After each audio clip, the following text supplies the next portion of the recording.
নমস্কার, আপনাদের অত্যন্ত প্রিয় চ্যানেল অভিনয়ের হাতে খড়িতে আমি বিধান দাস আপনাদের স্বাগত জানাই। বন্ধু, একটা কথা মনে রাখবেন, এই চ্যানেল শুধু স্বপ্ন দেখায় না, স্বপ্ন পূরণের রাস্তাও দেখিয়ে দেয়। অভিনয় এমন একটা সাবজেক্ট যেটা আমরা সকলেই মনে করি যে আমরা করতে পারি, এবং কথাটা কিন্তু খানিকটা ঠিক।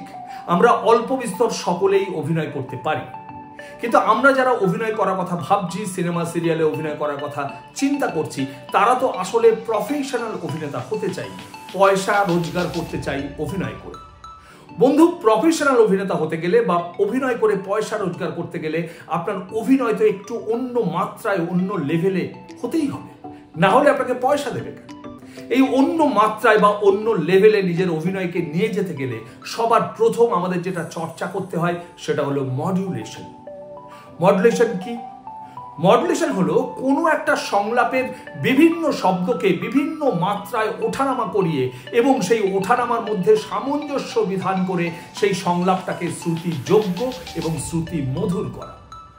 বন্ধু, শ্রুতিযোগ্য নিয়ে এখন আর আমাদের খুব একটা ভাবতে হয় না, কারণ প্রায় প্রত্যেকটা অভিনয়ের ক্ষেত্রেই মাইকের ব্যবহার এসে গেছে। এমনকি এখন তো মঞ্চেও মাইকের ব্যবহার হয়, সিরিয়ালে মাইকের ব্যবহার তো আছেই, আর সিনেমা এবং ওয়েব সিরিজে তো সরাসরি ডাবিং হয়। সুতরাং শ্রুতিযোগ্য নিয়ে আমাদের খুব একটা না ভাবলেও চলে। আমাদের যেটা ভাবতে হয় শ্রুতি মধুর করা নিয়ে। বিষয়টা আরেকটু বিস্তারিত বোঝানোর চেষ্টা করছি। ধরুন আমরা 20 জন একটা অডিশন দিচ্ছি, সেই অডিশনে একটাই সংলাপ, আমি তোমাকে ছাড়া বাঁচবো না রিয়া। এটাই সংলাপ। আমরা 20 জন অডিশন দিলাম এবং অডিশনের শেষে যিনি অডিশন নিলেন তিনি আমাদের 20 জনের মধ্যে থেকে একজনকে বেছে নিলেন। কেন? আমরা তো সংলাপ একই বলেছি, সবাই একটাই সংলাপ বলেছি, আমি তোমাকে ছাড়া বাঁচবো না রিয়া।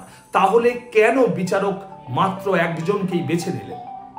তার কারণ ওই একজনের সংলাপ থ্রোয়িং এর মধ্যে, সংলাপ ডেলিভারির মধ্যে এমন কিছু ছিল যা বিচারকের মন ছুঁয়ে যায়। এই মন ছুঁয়ে যাওয়ার জন্য করতে হয় প্রপার মডুলেশন। আর প্রপার মডুলেশন করতে গেলে আপনাকে বুঝতে হয় সিচুয়েশন, অর্থাৎ আপনাকে করতে হয় সিচুয়েশন অ্যানালাইসিস। কোন সিচুয়েশনে দাঁড়িয়ে আপনি এই সংলাপটা বলছেন। আরেকটু বিস্তারিত বোঝানোর চেষ্টা করি। ধরে নিন আপনি রিয়ার সাথে প্রেম করেন, রিয়াকে নিয়ে কোনো পার্কে বা কোথাও ঘুরতে গেছেন, সেখানে কোনো গভীর মুহূর্তে আপনি এই সংলাপটা বলছেন, তোমাকে ছাড়া আমি বাঁচবো না রিয়া।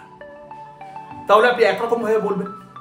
আবার ধরে নিন রিয়া আপনার স্ত্রী, আপনাদের 3 বছরের বিবাহিত জীবন, আপনাদের বিবাহিত জীবনে দাম্পত্য কলহ শুরু হয়েছে, রিয়া আপনাদের বিবাহিত জীবনকে শেষ করে দিয়ে এই মুহূর্তে আপনাকে ছেড়ে চলে যেতে চাইছে। তখন যদি আপনি এই সংলাপটা বলেন তাহলে নিশ্চয়ই আপনি অন্যরকম ভাবে সংলাপটা বলবেন। অর্থাৎ প্রেম করতে গিয়ে রিয়াকে যেভাবে বলেছিলেন তোমাকে ছাড়া আমি বাঁচবো না রিয়া, এখন কিন্তু আপনি সেভাবে বলবেন না। অর্থাৎ আপনার ডায়লগ ডেলিভারি পুরোপুরি চেঞ্জ হয়ে যাবে, আপনার মডুলেশন চেঞ্জ হয়ে যাবে। এটাকে বলা হয় সিচুয়েশন অ্যানালাইসিস। আর এই সিচুয়েশন অ্যানালাইসিস বুঝতে গেলে আপনাকে বুঝতে হয় রস, ভাব এবং মুড। ভাব, রস এবং মুডের উপরে এই চ্যানেলেই আলাদা আলাদা ভিডিও করা আছে। যদি আপনি আরো বিস্তারিত জানতে চান তাহলে সেগুলো দেখুন এবং চর্চা করুন। বহু নতুন ছেলে মেয়েকে আমি দেখেছি যারা অভিনয়ে আসার আগে মনে করতেন যে তারা অভিনয়টা করতে পারে, এবং অভিনয়টা করতে গিয়ে বুঝতে পারলেন যে না, অভিনয় করতে গেলে আরো চর্চার প্রয়োজন। আর চর্চা করতে গিয়ে বুঝতে পারলেন যে বিষয়টা বাইরে থেকে আমরা যতটা সহজ ভাবি ততটা সহজ নয়।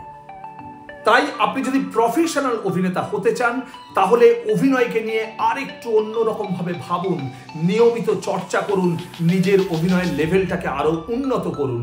প্রফেশনাল অভিনেতা হওয়ার রাস্তাটা কিন্তু অনেকটা সহজ হয়ে যায়। আজকে এই পর্যন্ত, দেখা হচ্ছে খুব তাড়াতাড়ি নতুন কোনো ভিডিও নিয়ে। ততক্ষণ ভালো থাকবেন, সুস্থ থাকবেন, আর হ্যাঁ, অবশ্যই চর্চায় থাকবেন। আপনার অভিনয় জীবনের শ্রীবৃদ্ধি কামনা করি। নমস্কার।